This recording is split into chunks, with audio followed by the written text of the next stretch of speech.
eso. ¿Cómo que no fue el espíritu que le embarazó? Que no fue así. ¿Cómo? Explíqueme eso. Es que, ¿cómo que el Espíritu Santo tiene miembro viril? No. Entonces, ¿cómo la va a embarazar? ¿Cómo la embarazó entonces? Es que no hay forma de que se entienda. Pero de quedó embarazada. Ok, jovencitas se cansaban, pero tú no ves que mujer de tu juventud era con 13 años. María tenía 13 años. Cuando el ángel Que no se la estaba apare- embarazada. Que María tenía 13 años. 13 años que no estaba embarazada. Porque ya ahí tú puedes ver. Pero ¿cuál es la diferencia entre una virgen y una doncella? Es que la Virgen es la que nunca ha sido tocada. O sea, María ya había sido tocada. Bueno, nosotros no estábamos ahí. Pero según los escritos hay un forcejeo.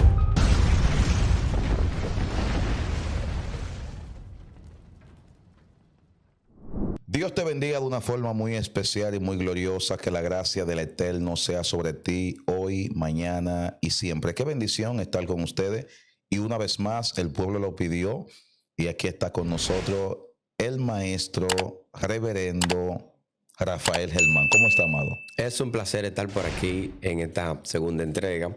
Es una bendición disfrutar tu auge y tu plataforma. Una bendición de verdad compartir contigo y todo lo que te rodee, entendiendo que la luz de Dios te toca a ti y a los tuyos. Amén. También Dios bendiga a toda la plataforma que te sigue. Un abrazo bien fuerte desde su servidor Rafael Germán. Estamos aquí para dar lo que Dios permita que demos.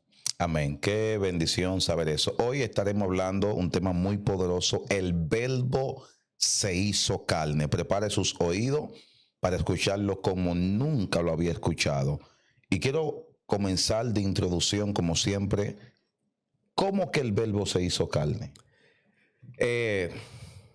Para hablar de este tema, que es un tema tan sangriento, un tema encierra tanto, confina tantos intereses, que hay que ser muy ecléctico a la hora de hablar de este tema. Porque yo soy cristiano, soy una persona cristiana, seguidor de Cristo, y se le ha atribuido este verbo de una manera, vamos a decir, fantástica o de una manera muy divinizada, la acción de que algo inmaterial, invisible, bajó y se hizo un cuerpo, y así es que se interpreta. Entonces, como tradicionalmente esta postura se ha mantenido durante milenios, si me levanto ahora a decir algo que no cuadre con esa tradición, se me puede tildar como un herético. Por eso hay que ser ecléctico. Entonces yo quisiera no solo usar interpretaciones, sino despertar la conciencia de todos los interesados en la verdad, ya que la Biblia dice: conoceréis la verdad. El mismo Jesús lo dijo: conoceréis la verdad y la verdad os hará libre. Lo primero es que cuando Juan escribe, Juan no escribió verbo. Juan no puso verbo. Juan puso hologos. Entonces, cuando Juan pone logos o hologos con el artículo, Juan se refiere a la palabra. Es cierto que se refiere a la palabra creadora en el verso 1 y en el verso 4. Es correcto. Hasta ahí estamos todo bien. Pero, para ser honesto, Juan no puso verbo. Entonces, ¿de dónde viene la idea de que el verbo se hizo carne, o que al principio era el verbo? Que precisamente está en el verso 1 y en el verso 4 del capítulo 1 de Juan. ¿De dónde vino la idea? ¿Quién lo puso? Si no fue Juan Germán, entonces ¿quién fue que lo puso? Hay un contexto que se da cuando el griego está pasando al latín, principalmente la comunidad en África y en Europa. Entonces agarraron el texto griego y estaban buscando una palabra equivalente a el logos, ojo, logos, que Juan había puesto en griego, una palabra equivalente al latín. Y dentro de los verbos que ellos encontraron estaba ratio, habían como 3 tipos de verbos que ellos encontraron que no cuadraba con la expresión de Juan, porque en realidad Juan le da una carga semántica al hologos como algo persistente, porque dice: al principio era el hologos, y el hologos era Dios, y el hologos estaba con Dios. Entonces, y el hologos se hizo carne, está diciendo que era persistente y que ahora se materializó. Entonces, porque es una carga semántica que en realidad la incluye el libro de Juan, pero no es con la referencia como se ha interpretado. Porque voy para allá ahora. Primero voy con la parte del verbo. Entonces ellos llegaron a la conclusión de poner verbum, y pusieron verbum en latín. Eso estamos hablando ya de todas las comunidades, incluyendo las 2 zonas más que la ciencia bíblica más aprueba, tiene que ver con lo que es África y Europa. Entonces, ¿qué pasa con Jerónimo de Estridón, el que publica la Vulgata Latina? Cuando Jerónimo va a hacer una versión oficial de todo lo que se había transcrito, es decir, todo lo que se había transliterado del griego, él tiene que hacer una versión oficial ahora en latín, es decir, una Biblia latina.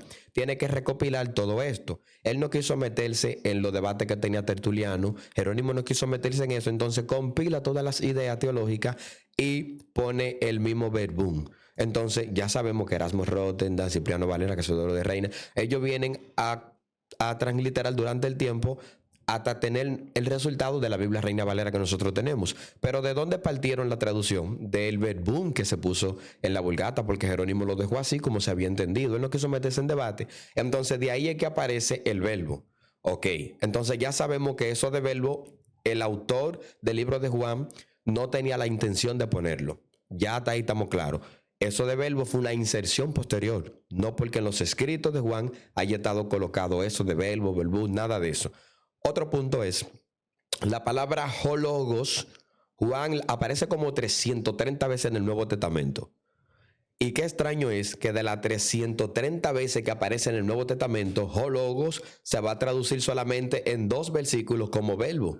Entonces se va a traducir principalmente en el Evangelio de Juan, en 2 versículos como verbo, cuando Juan usa hologos como 40 veces en su libro. Entonces, si Juan usa hologos como 40 veces, hay que ser serio. Si vamos a transliterar el verbo, el término hologos, si lo vamos a transliterar como verbo, vamos a ser honestos. Si Juan lo mencionó 40 veces, entonces 40 veces vamos a poner verbo, pero no. Entonces hay una intención a distinguir lo que Juan no tuvo en principio. Juan no quiso distinguir, Juan usó hologos simplemente, con una carga semántica que la vamos a tratar al pasito, porque este tema tengo que ser cauteloso. Entonces, si Juan usa hologos como 40 veces, ¿por qué nada más 2 veces se le va a traducir como verbo? No, ya ahí muestra la intención de aquellos cristianos primitivos y cómo Jerónimo lo instauró de esa manera en la Biblia cuando la lanzó a la Vulgata. Está bien hasta ahí. Otro punto. Cuando analizamos la gramática griega, el texto tampoco dice que el logo era Dios. No. Lo que dice es que el logos era divino, no que el logo era Dios. Varón, pero que todo lo divino tiene que ver con Dios. Bueno, si lo llevamos a ese piso, sí. Porque Dios en hebreo es Elohim. Y nosotros encontramos como en Juan 30... Juan, se me escapa, la cita se me fue. Cuando Juan habla ahí, creo que es Juan 10:34, si mal no recuerdo, que Jesús le dice, cuando le dice, el Padre y yo uno somos, y ellos le dijeron, quisieron hasta matarlo. Entonces cuando los fariseos y los judíos quieren matar a Jesús, por decir eso, Jesús le explica y le dice, pero señores, está escrito en vuestra ley, en la que ustedes estudian, y el Salmo dice el Salmo, el Taná, lo que ustedes leen, dice el Salmo, vosotros dioses sois. Y Cristo le dice, y si eso, el contexto del Salmo tiene que ver con reyes y con jueces que se le llamaban Elohim, porque todos los que estaban bajo la autoridad de Dios se le llamaba Elohim. A Moisés le dice, Dios le dice, te envío como Dios ante Faraón, y Aarón te servirá por profeta, porque el término Elohim era aplicado para todo. Los jueces que la Biblia menciona, cuando usted le da el estrón, esos jueces son Elohim, porque los Elohim eran oficiales de tarea. Sin embargo, si lo llevamos a ese piso como Dios, está bien. Jesús es Dios, el Espíritu Santo es Dios, incluso como se lo dijo a los fariseos, Dios es soy yo. Hasta los fariseos eran Dios, si le damos por ese sentido, porque es un Elohim como plural numérico. El Elohim tiene 2 formas de usarse. ¿Qué es Elohim, Germán? Elohim es el plural de Dios y es un plural majestático o numérico. Por ejemplo, Elo es Dios. Cuando le agregamos el sufijo in, se vuelve plural. Pero aún así, siendo plural, es como agregar una S, Dios. Pero lo que para nosotros es dioses y Dios como distinción no está marcado. Es un solo término que se usa para ambas cosas en hebreo, Elohim. ¿Dónde cambia? En la carga semántica. ¿Qué es carga semántica? El uso que se le da al término. Mira dónde cambia. Por ejemplo, en Génesis dice que el espíritu de Elohim. Ya sabemos que está hablando al plural majestático, porque todos los poderes se reúnen en él. Pero cuando se habla en contexto humano, en contexto angélico, ya se está hablando como oficiales de tarea, porque tienen el respaldo de la autoridad. Entonces, como Elohim es con referencia a la autoridad, todos los que están bajo la autoridad de Dios son Elohim, al igual que la misma autoridad que es otro Elohim como plural majestático, a nivel de majestad. Hasta ahí estamos bien. Entonces, si decimos que Jesús es Dios en ese sentido, claro, lo es. Nosotros también lo somos. Todos lo somos. Jesús, cuando lo aplicó, le dijo, el Padre y yo uno somos, porque hay un hebraísmo que también se aplica ahí. ¿Cuál es el hebraísmo? Que el que va enviado tiene la autoridad de quien lo envía. Por eso es que hay contexto como cuando los demonios que atormentan a Saúl, dice espíritu malo de parte de Jehová. Al colocar de parte de Jehová en la mentalidad de ellos, en la mentalidad oriental y hebraica, lo que se está diciendo es que esos demonios o esos espíritus malos están respaldados por Jehová. Es como cuando se le dice a José, el faraón le dice, después de mí tú eres que va, tú eres que sabe. Yo te pongo aquí a la diestra, toma este cordón de oro, toma esto. Después de mí tú eres que sabe. Ya él tiene toda la autoridad. O en el caso de Potifar, cuando Potifar le dice, después de mí, lo único que te digo es que no me toque mi mujer. Después de mí, tú eres que va. Porque ya tiene la autoridad. Entonces, al tener la autoridad, José equivale a un faraón y equivale a un Potifar. Es la idea. Como Jesús viene a incorporar la palabra de Dios como su hijo y como una persona que no pecó, entonces él tiene la autoridad divina. Y quien recibe a Jesús también recibe al Padre. No, todavía no te creo, Germán. Ok. Nosotros no somos dioses en el sentido de plural majestático, pero sin embargo Jesús dice, quien lo recibe a ustedes me recibe a mí, porque hay una cadena de mando. Jesús viene con la autoridad del Padre, entonces el que recibe a Jesús recibe al Padre porque él y el Padre son uno. Pero nosotros venimos con la autoridad de Jesús. Entonces si venimos con la autoridad de Jesús, quien nos recibe a nosotros también recibe a Jesús. Es una cadena de mando para la mentalidad de ellos, cosa que en Occidente a nosotros no se nos enseña así. Entonces cuando Cristo viene a este contexto y ellos quieren matarlo, Cristo cita el Salmo y le dice, aquellos eran dioses, ¿cuánto más yo? Si aquellos cometieron infracciones, ¿cuánto más yo que ante ustedes soy injusto? Porque ustedes están viendo mis obras, yo no soy como ustedes, no soy hipócrita. Entonces ese es el contexto. Ok, entonces vamos a la gramática para entender por qué logos tiene que ver que el logo era divino. Hay un verbo que se usa ahí en griego que es nominal y es el verbo, es similar a esti y eimi. Son verbos similares griegos que se usan como nominal, es decir, para describir, para dar la cualidad, no para indicar una acción. Es como un verbo puente que unifica. Si yo voy a decir, por ejemplo, Jofilo, ahí se me fue la otra parte de cualificar. Si yo voy a decir Jofilo, que es como amigo, yo voy a decir Jofilo, el amigo, y decir una cualidad en griego como Jofiloteos, por decir así. Es decir, el amigo es Dios. Tengo que agregar esti o eimi para copular entre el sujeto y entre el predicado. Entonces, en este caso, como el griego es un idioma un poquito, no demasiado diferente al nuestro, porque ahí que viene el problema de que no había coma, qué sé yo, que un problemita ahí de transliteración. Entonces, lo que quiere decir que hologo megalos, que es lo que aparece en el texto griego, indica que el verbo era divino o grande o majestuoso. Y como verbo no existía, lo que existía era la palabra o el dicho, entonces la palabra era divina y era majestuosa. Eso es lo que quiere decir. Hologos esti megalos. La palabra es divina, la palabra era grande, es majestuosa, es majestática. Ya, hasta ahí estamos bien. Ahora, ¿qué pasa?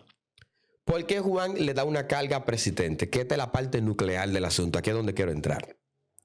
¿Por qué Juan le da, o no Juan? Porque el Evangelio de Juan no le escribió Juan. Una novedad que le voy a decir a ustedes que creo que no le he dicho en ninguna plataforma. El Evangelio de Juan tiene 3 autorías. El Evangelio de Juan se escribe aproximadamente en 3 décadas separadas. Un tomo y 10 años otro tomo y 10 años otro tomo. Es decir, en 3 décadas separadas. Un tomo lo escribe el discípulo amado.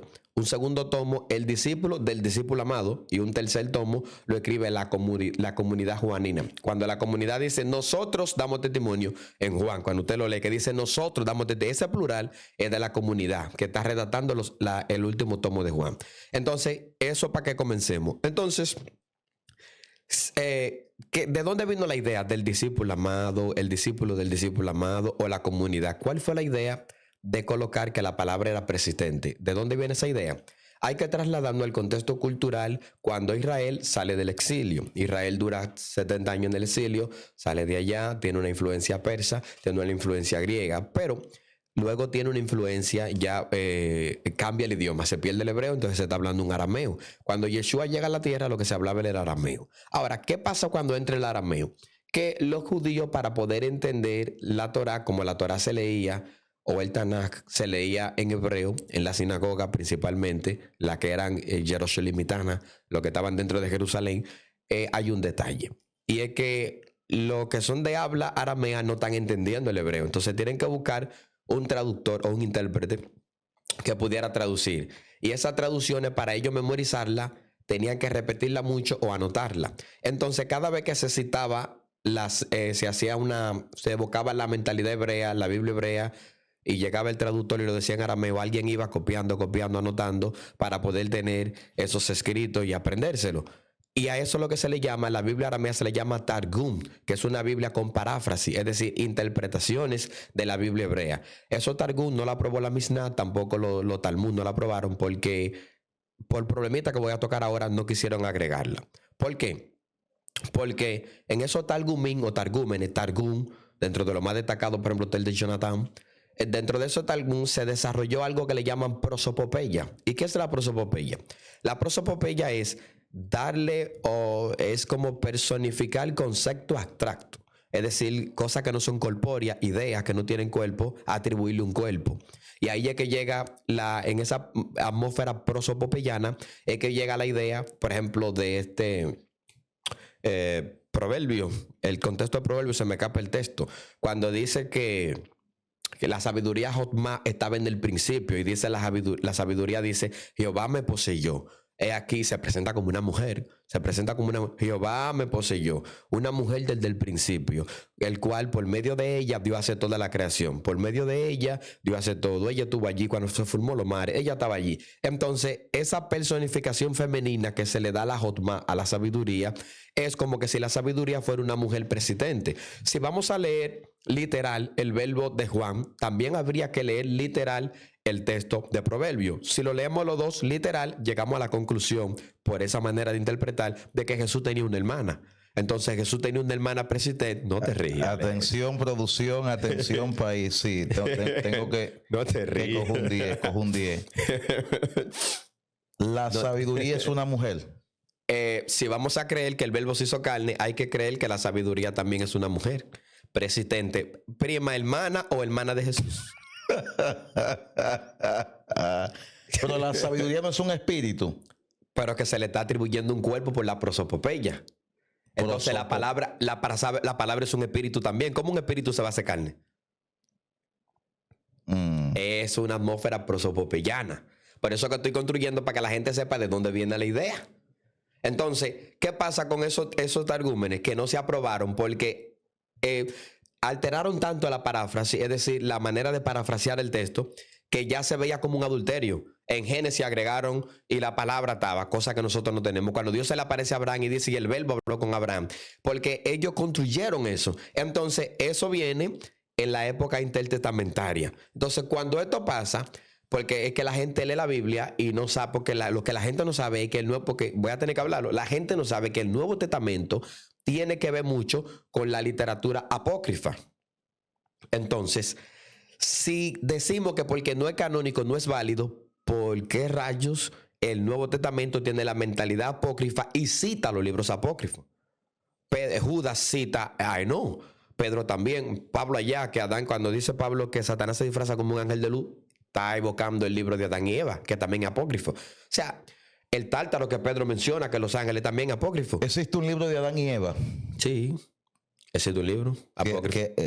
Que habla solamente de ellos. Sí. Okay. Y habla de su vida, lo que se dedicaron, tipo de alguien me tiene por más de 3 días, y perdone la pregunta, que ¿cuál fue el fruto que se comieron? Tiene mucha forma de interpretarse. Salud. Gracias. Sí, tiene mucha forma de interpretarse. ¿Usted sabe o ha estudiado qué fruto fue ese? Sí, pero me voy por la parte... Hay 3 maneras de verlo. Está la parte máxima, como que le dicen, maximista, lo minimalista, lo maximalista, y están los centristas. Ok, ¿cuál fue el fruto? Yo me voy por la centrista, tengo que explicarme. Yo me voy por lo céntrico porque es la manera más saludable de decirlo. El fruto simplemente fue el despertar conciencia fuera de la voluntad de Dios. Como es una imagen diacrónica que se está presentando, cuando el hombre desobedece, entonces activa el mal. El pecado no estuvo en comer del árbol, sino en desobedecer la orden de no comer, porque como quiera el hombre iba a comer. Por eso que la tradición judía dice que ese árbol fue diseñado para que el hombre coma, pero al tiempo de Dios. Entonces, como no era el tiempo, Dios le dijo, no coman. Ellos comieron a de tiempo. Y al comer a de tiempo, por eso pecaron. Varón, ¿cómo usted comprueba eso? Porque en la mentalidad judía, el árbol del bien y el mal es la misma palabra, o en el idioma de ellos es la Torá. Entonces, por eso que lo vemos, el contexto de Deuteronomio 30:15. Dice, pongo delante de ti el bien y el mal, la vida y la muerte. Si escuchas mi palabra vivirás, si no le escuchas morirás. La bendición y la maldición puse. ¿Qué fue lo que puso? El pacto toraico, la Torá. Entonces, para ellos es eso. Y ellos fueron los que escribieron el libro. Yo tengo que creerle más a ellos que a usted. Porque usted me va a decir a mí que no es así con su mentalidad occidental. Pero yo, para interpretar la Biblia, que tengo tu mentalidad occidental, yo la abandono. Porque sé que la Biblia es un libro de Oriente, no de Occidente. Muy fuerte. Entonces, ¿qué fruto fue? ¿Me dejó en el aire? Es un despertar de conciencia. Un despertar de conciencia. Exacto. Es como cuando dice más, el fruto del Espíritu es gozo, amor. Lo que quiere decir que despertaste esa cualidad. O sea, alcanzaste esa madurez. Sí. Ok, seguimos con el verbo. Entonces, sí, el verbo, me quedé por la parte de la gramática, que no, estoy en lo targum. Entonces, eso se desarrolla, eso de lo targum, y viene esa idea. Entonces, para que tengan un ejemplo más llano, una prosopopeya es como decir, el viento ruge e hirió la ventana. ¿Los vientos son leones? No. ¿Y por qué entonces dice el viento ruge? Porque le estoy atribuyendo al viento cualidades del león. Eso es prosopopeya. Entonces, al decir que la sabiduría es una mujer creadora, persistente, es una manera prosopopeyana de atribuirle cuerpo a la sabiduría, pero sabemos que no es un cuerpo de una mujer. La sabiduría lo que representa es el cerebro creador, es la mente del Eterno. Simplemente eso es lo que significa sabiduría, mente del Eterno, mente creadora. Pero en la prosopopeya es una mujer. E igual que pasa con la palabra creadora. Juan bien, otra cosa que me está faltando, espérate que esto no puede faltar aquí, y es que esa palabra es menra en arameo.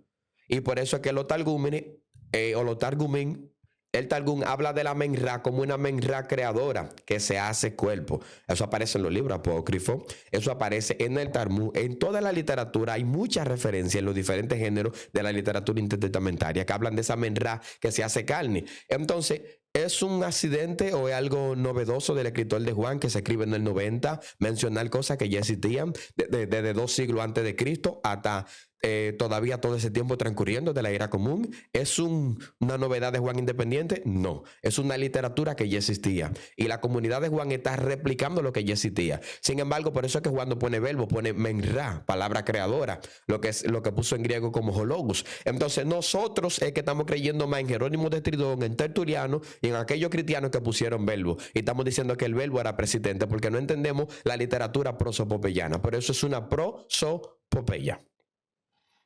Tremendo. Entonces, en el principio era el verbo era con Dios, el verbo era Dios. Es un rollo ahí. Sí, la palabra era divina, lo que quiere decir el texto. Hologos esti megalos, la palabra era divina. Entonces, Dios se hizo carne. Es una forma, si lo vemos por el hebraísmo, es como que la palabra se materializó en Jesús, porque nadie la había vivido como él la vivió.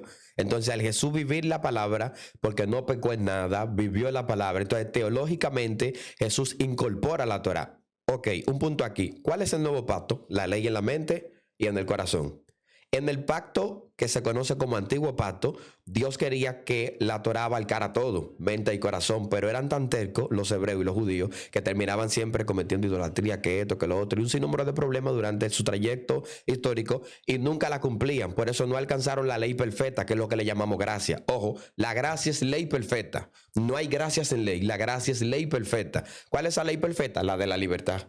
¿Por qué la de la libertad? Porque no tenemos obligación, porque ya alcanzamos la madurez. Eso es gracia, ley perfecta de libertad. Ok, entonces, como ellos no alcanzaron eso, no pudieron hacer la carne. Entonces, en el antiguo pacto ellos no pudieron hacer la carne, por eso ahora tiene que ponerse aparte el antiguo pacto y llegue el nuevo, el real, porque eso era sombra de lo que venía. Entonces, ahora en el nuevo, ¿cuál es el nuevo? La Torá o la ley en la mente y en el corazón. ¿Cuál fue el que vivió la Torá en mente y corazón de todos los judíos que hubieron? Jesús. Por lo tanto, Jesús es el único que la hace carne, es el único que la materializa, es el único que agarra la Torá que estaba como abstracta en una tabla en Moisés. Cristo la hace inherente, la interioriza. Entonces, por eso Él es la Torá encarnada, la palabra encarnada, la voluntad de Dios encarnada, porque solo Él pudo complacer al Padre en un punto que el Padre dijo: este es mi hijo amado en quien tengo complacencia. Ahí es que llega esa connotación. Eso es un misterio muy fuerte. ¿Cómo usted, amado maestro, me explica que una mujer queda embarazada sin que varón la toque. Según la versión de Mateo. Le tengo que hacer esa pregunta de niño Sí, yo porque entiendo. hay diferentes públicos mirando, escuchando. Exacto, que van a preguntar. ¿Cómo es eso? Que María quede embarazada por el Espíritu. Sí. Ya que estamos hablando de la encarnación, encaja ahí. Sí, yo entiendo. No, y que cualquiera puede decir, sí, pues entonces explícame lo de Mateo. Porque como el logo estamos hablando a nivel de Juan, pero vamos a entrar a Mateo. ¿Qué pasa con Mateo? Los 4 evangelios son 4 buenas noticias dirigidas a comunidades. ¿Por quiénes? No se sabe. La ciencia bíblica descarta los 4 que se le dan atribuciones, Papías de Hierápolis y todo ello, que dice que fue Mateo, que fue Marco, que fue Lucas, que fue Juan. La ciencia bíblica descarta todo de eso. Y no solo la ciencia bíblica, cualquier persona que estudie y se capacite va a notar que no le, por ejemplo, el Evangelio de Juan, que es el que estamos tratando como premisa, hay un texto que aparece como Juan 20, creo que 30 o 36, por ahí dice, y nosotros damos testimonio que este es el discípulo amado. Entonces, ¿quién nosotros?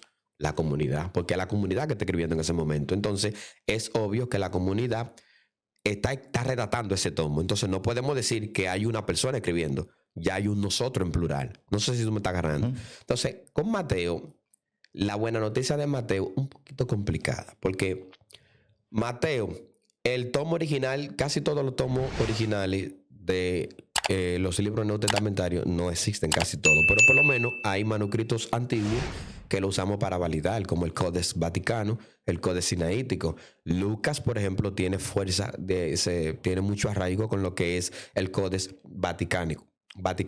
Entonces, el Codex Sinaítico tiene Marcos, pero Mateo hay un problemita, porque el de Mateo se rompió.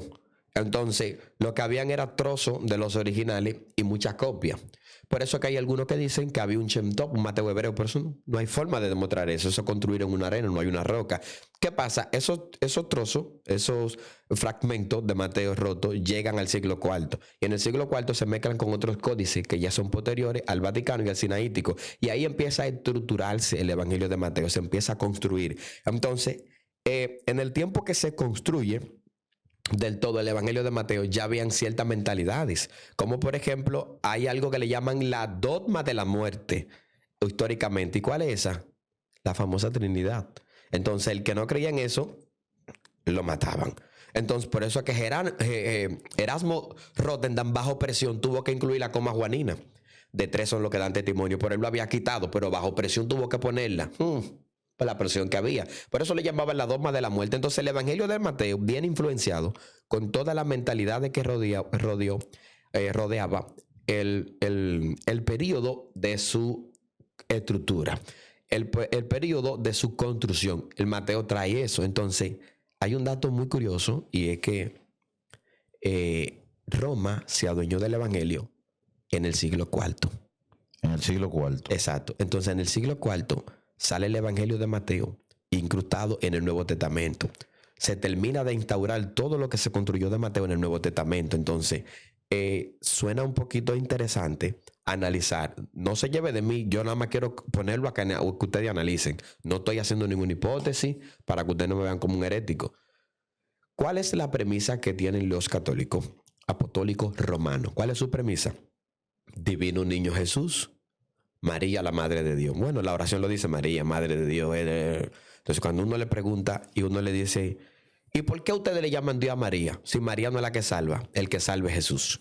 Entonces ellos dicen, no, porque María fue que parió a Jesús. Al Dios Jesús lo parió María, por María una diosa. Entonces adoran a la diosa y también adoran a Jesús. No estoy diciendo que no se puede adorar a Jesús, estoy haciendo una construcción para que ustedes entiendan cómo vinieron los asuntos. Porque yo creo en un Mesías, Cristo es mi Mesías, yo creo en eso, no estoy en contra de eso. Isaías 11 habla claro, y para mí Cristo es mi Mesías, mi Rey y el Hijo de Dios divino, para mí. Ahora, mire cuál es el detalle. El detalle es el siguiente. Te está gozando, Alexis. Sí, estamos disfrutando ahí. Sí, porque después dicen que estoy en contra de Jesús porque no me van a entender. Sí. Tengo que explicárselo. Yo no estoy en contra de Jesús. Yo predico, echo fuera demonios en el nombre de Jesús y veo gente sanarse en el nombre de Jesús. Yo no estoy en contra de eso, pero tengo que ser claro con los argumentos para ponerlo usted a reflexionar. Reflexione. El texto que Mateo cita, Mateo 1:20, ¿de quién es? En el original es de Isaías.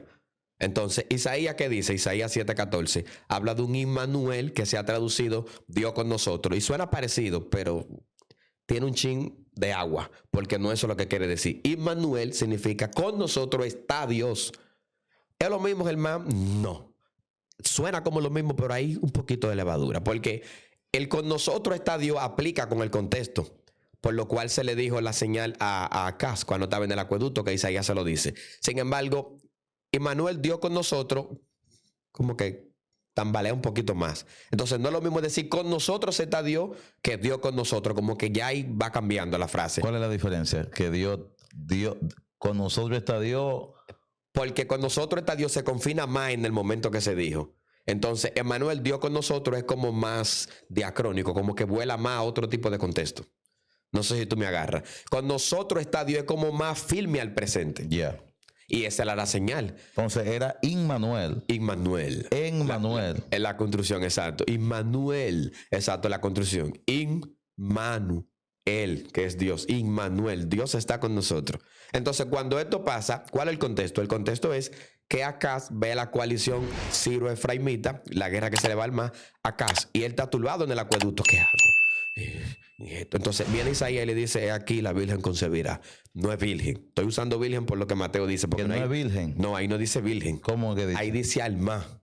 Alma. Ahí no dice Betulá, porque para decir virgen era Betulá, pero ahí dice alma. ¿Qué alma? Una doncella en tiempo de pubertad, es decir, una adolescente que ya podía tener relaciones sexuales. Incluso en ese contexto era Abiyá, que estaba embarazada. Ella era la doncella, porque antes se casaban a los 13 años. No es como ahora que se casan a los 30. Antes las jovencitas se cansaban. Pero tú no ves que mujer de tu juventud era con 13 años. María tenía 13 años. Cuando el ángel cuando estaba embarazada. Que María tenía 13 años. 13 años cuando estaba embarazada. Y no te rías, mamá. No, esto. Producción, apaga todo. Apaga todo. Vámonos de aquí. Que María tenía 13 años cuando salió embarazada de Jesús. Sí, es que en Oriente se casaban así. Sí, eso es. ¡Wow! Sí, es que es muy diferente, bro. De la Biblia se escribió. 13 añitos. Sí, la Biblia. Sí, del cuando salió embarazada de Jesús. Ok, déjame agregar algo más a ese contexto. ¿Por qué? Ay, papá. ¿Por qué vemos que hay descontrol hormonal en la jovencita y los jovencitos cuando ya están en esa edad de pubertad, en esa conciencia sexual? Vemos que se descontrola. Los jóvenes empiezan a jalarse esto, las jovencitas empiezan a tocarse, ya quieren probar. ¿Por qué? Sí, pero espérate. Pero espérate, líder, porque espérate. Pero en la película presentan una María mayor, una María. Que la película es una firma constructa. Esos son personajes que están haciendo papeles. Dios embarazó una menor. Es que el contexto no es que Dios embarazó. Eso no es el contexto. Eso no es el contexto. No el contexto, que Dios embarazó una menor. No es lo que se ha enseñado, pero ese no es el contexto. Realmente no lo es. No lo es. Entonces María tenía 13 añitos. Exacto. Entonces cuando Mateo dice virgen, no era una virgen. Porque ya ahí tú puedes ver. Pero ¿cuál es la diferencia entre una virgen y una doncella? Es que la virgen es la que nunca ha sido tocada. O sea, María ya había sido tocada. Bueno, nosotros no estábamos ahí. Pero según los escritos hay un forcejeo. Nosotros no estuvimos ahí. Incluso los contemporáneos hacen alusiones que yo no quiero citar aquí. El Talmud 76 ya, pero yo no quiero darle fuerza al Talmud. Bíblicamente nosotros no estábamos ahí, no tenemos cómo comprobar eso.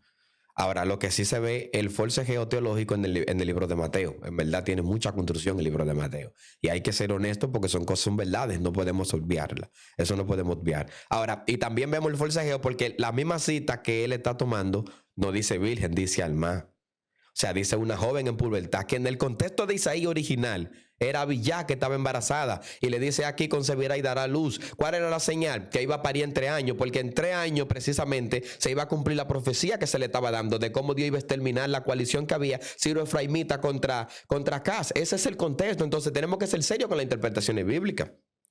Tenemos que ser serios. No podemos dar un salto y forzar lo que uno cree teológicamente. No, yo creo en Jesús, es mi Mesías, hijo de Dios, pero no puedo no puedo agarrar el libro de Mateo para demostrar eso. No puedo agarrarlo porque entonces estoy haciendo un force, estoy extrapolando el contexto originario y el contexto primario de cómo se entendió el tipo de alma y la diferencia que había con Betulá. Bueno. Entonces, hábleme cómo usted entiende y ve el tema de que la sombra del Altísimo le embaraza. ¿Qué usted opina acerca de eso?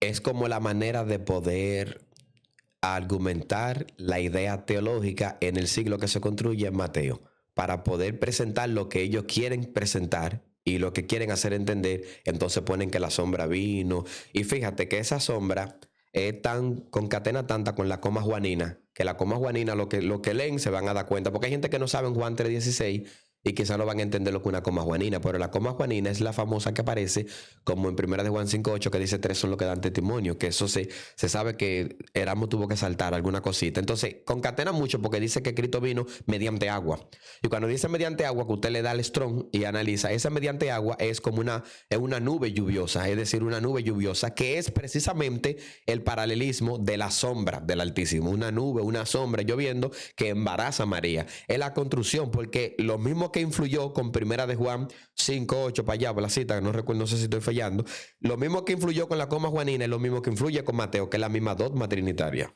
Vamos a hacer un paréntesis en algo. Veo que usted ha mencionado varias veces que hay gente que no se sabe en Juan 3:16. Vamos a hacer un paréntesis. ¿Cuál es el misterio de Juan 3:16? Que veo que usted siempre lo menciona. Porque es famoso. Dios amó al mundo y mandó a su hijo para que eso no quiere decir eso. De tal manera Dios amó, sí. Porque que Juan 3:16, ¿qué es lo primero que uno se aprende?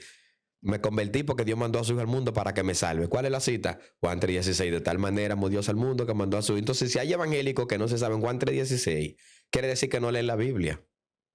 Esa es la referencia. Es una gente que no sabe Juan 3:16, pues entonces no lee la Biblia. Ok, ministro. Entonces, la sombra o el Espíritu de Dios embarazó a María. ¿Usted está totalmente de acuerdo con eso? No, es que eso no fue así. ¿Que no fue así? No, ¿sabes? No, eso no fue así. No fue así. Eso no fue así. Producción, apaga todo, te estoy diciendo. Que no fue el Espíritu de Dios que embarazó, que no fue así. No, como dice que la sombra vino de manera literal, no fue así. Eso no fue literal. Explíqueme eso, ministro. No, eso porque es un cuerpo literal, un cuerpo físico el de María. Sí, no, incluso hay otro texto también que es más fuerte que eso, porque hay otro texto que dice, me prepárate cuerpo. Dice aquí cuando está introduciendo, creo como hebreo, no sé si hebreo 10:5, 12:5, no recuerdo, que dice, es aquí cuando estaba introduciendo al primogénito en la tierra, dice, me prepárate cuerpo. Desáteme eso, se ministro. Interprete como que Dios hizo un muñeco de barro normal aparte, como esperando que bajara la palabra creadora porque le preparó un cuerpo. Es una manera hebraica, hay que verlo con hebraísmo porque no encaja literal. El literal no encaja, hay que verlo como un hebraísmo. Sí, pero explíqueme eso, ¿cómo que no fue el Espíritu que le embarazó? Que no fue así, explíqueme eso. Es que, ¿cómo que el Espíritu Santo tiene miembro viril? No. Entonces, ¿cómo la va a embarazar? ¿Cómo la embarazó entonces? Es que no hay forma de que se entienda. Pero quedó embarazada. Ok. Porque los datos y las informaciones muestran que Jesús era hijo de José.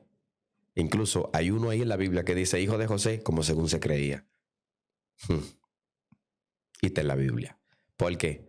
Porque la mayoría de los teólogos entiendo por dónde se van ahí. No, porque lo empadronó, que eso fue que él hizo el registro, que José dio la cara como el padre de la familia y que por eso se creía. Por ahí se van ahí los teólogos, pero la realidad cultural e histórica sobre eso afirma de que era hijo de José. Y hay otros que dicen otras cosas. Esto se acabó ya. El Talmud dice cosas más feas que yo no quiero ni decir aquí, porque yo no quiero darle la razón a los Talmud. Yo no quiero darle la razón. Okay, porque el Talmud dice que María tuvo relaciones sexuales hasta con un guardia, dice el Talmud. Para usted, como cristiano, ¿qué usted opina usted? Vamos a dejar el Talmud. No, yo opino que Dios, en realidad, en su plan redentor soberano, para hacer cumplir la profecía de los nombres Teóforo de Osea, la familia de Osea, Dios hizo un plan de restaurar todo, de recuperar la oveja perdida, de reprender los judaísmos. Entonces, para hacer un plan de una manera prosopopeya, Dios tiene que bajar a la tierra. Fíjate lo siguiente, hay algo que muestra esta prosopopeya constructa. El libro de Juan, volvemos al libro de Juan capítulo 4. Juan, cuando va a hablar de cualquier mujer, aunque sea con dos textos, da el nombre, pero él está hablando de una mujer samaritana y no da el nombre. ¿Por qué no da nombre? Porque no se refiere a una mujer ontológica o anatómica humana. No, se refiere a la figura de Israel con 5 dioses, con las 5 caídas que tuvo. Entonces, Yeshua vendría siendo el mismo Yahvé en la tierra, hablando con su esposa, diciéndole: el que está ahora no es tuyo. Ok. El que está ahora no es tuyo. Sí, ok. Entonces, es como para que eso le llaman imaginería hebrea. Es como usar imágenes o transmitir tu mensaje llevándote a imaginar. Imaginería. Entonces, porque no es literal, no lo es. O sea, no pasó literal. Es esa historia donde las samaritanas. Incluso las que iban a los, si calculamos el contexto hebreo, las que iban a los pozos eran doncellas. Por eso es que los padres de las esposas de los patriarcas, ¿dónde fueron? Rebeca, que sé yo, que toditas eran en pozos y que eran doncellas. Por eso se cree que ella fue a las 12 del mediodía. ¿Y qué hace una doncella de que a las 12 del mediodía hizo con sonido de 5 maridos? Una doncella con 5 maridos. Se descuadra, porque el plan de Juan es presentar. Juan, es que el escritor de Juan tiene una comunidad jovánica dispersa, rara. Entonces quiere resaltar los samaritanos que estaban ahí. Por eso es que se cree que fue escrito en Éfeso. Cuando el bautismo que pasa en Éfeso, cuando Pablo entra allá, ¿qué habían? No, el Pentateuco, perdón, de los samaritanos que estaban allá. No, porque estoy confundiendo dos informaciones, la estoy no mezclando, no puedo no mezclar. Pero si nosotros calculamos, por ejemplo, en Apocalipsis, porque no puedo no mezclar esta información. En Apocalipsis, en Asia Menor, ese contexto de Éfeso, si nosotros calculamos, ahí había problemas que tú te estás usando. Porque los judíos veían a los samaritanos como traicioneros, veían a los samaritanos como impíos, como gentiles. Por eso hay un contexto que dice: en camino de samaritanos no entréis. Ellos lo veían como impíos, como contaminados. Entonces, esta idea refleja la diferencia que había. Bueno, tú no ves el contexto lo dice: para cruzar el Jordán, Galilea, ¿verdad? Para llegar a Galilea, perdón, cruzar el Jordán cruzar el Jordán o pasar por Samaria. Sin embargo, dice: me era necesario pasar por Samaria. Ya está construyendo que en medio del conflicto que había, por ejemplo, le dice: como tú siendo judío me saluda, que yo soy mujer samaritana. Lo que está presentando el conflicto que hay en la comunidad, dándole a entender que Jesús resuelve el conflicto. Lo que Juan quiere decir que el conflicto que hay entre judíos y samaritanos, Jesús lo resolvió. Por eso él pone eso en su libro, porque él quiere transmitir un mensaje de esperanza, y ese mensaje de esperanza es lo que se le llama buenas noticias, y buena noticia es lo que se le llama evangelio. Entonces Juan presenta su evangelio como buena noticia para corregir el conflicto que había ahí, construyendo una historia criptográfica que le dé el mensaje a ellos y que rompan esa enemistad. Eso es lo que Juan quiere. No es que pasó, eso no es narrativo. Eso es constructo teológico, como un recurso literario, no es narrativo. Tremendo. Sí, ya me hiciste a soltar todos sus. Sí, pero para usted Jesús era 100% hombre y 100% Dios. 100% Dios como un Elohim de tarea. Sí. Incluso nosotros, por medio de él, también somos Dios. Que nosotros Tú y yo somos dioses. Sí. Tú y yo somos dioses, somos Elohim de tarea. Suena duro para una mentalidad occidental que no entiende. Que somos dioses. Sí, porque estamos bajo la autoridad de Jesús. Somos dioses. Quien nos recibe a nosotros, lo recibe a él. Producción. Sí, ese es el contexto. Por eso que te dije ahorita, que Jesús cita el Salmo: Dioses soy. ¿Y a quién se lo dice? A los fariseos. Y le dice: si eso fue de ustedes, de la ley que ustedes leen, ¿cuánto más yo? O sea, Jesús está diciendo: yo soy un Dios mayor que ustedes. Entonces, para usted Jesús fue, repito, 100% Dios y 100% carne. Lo que pasa es que la mentalidad occidental separa las dos cosas. Porque la mentalidad occidental separa que 100% Dios es algo con alas. Es algo con alas, es algo que brilla, es algo que resplandece. Eso es lo que yo entiendo en la mentalidad occidental. Lo que ellos no saben que Elohim y Dios es un oficial bajo la autoridad del Insof, el infinito, el Elión. Eso es lo que ellos no saben. Entonces, la respuesta está con los hebreos, no con la mentalidad nuestra, porque no vamos a encontrar una convergencia en nuestra mentalidad. No hay forma. Tiene que ser la mentalidad de ellos obligado. Bueno. Entonces, nosotros no tenemos el mismo poder que tenía Jesús. ¿Por qué lo dices? No, es una pregunta. No, porque la gente entiende que los milagros de Jesús ya nosotros no lo hacemos. Es algo así, ¿verdad? Lo que pasa es que Jesús no pecó. Entonces el Jesús teológico no pecó. Y como el Jesús teológico no peca, Satanás no tiene autoridad sobre él. Dos preguntas para ir avanzando. Muchos dicen que Jesús tuvo relaciones sexuales. O sea, no sé de dónde sacan que la novia de esa aberración. María de Magdalena. Sí. Incluso algunos piensan que eso en su pubertad también se masturbó.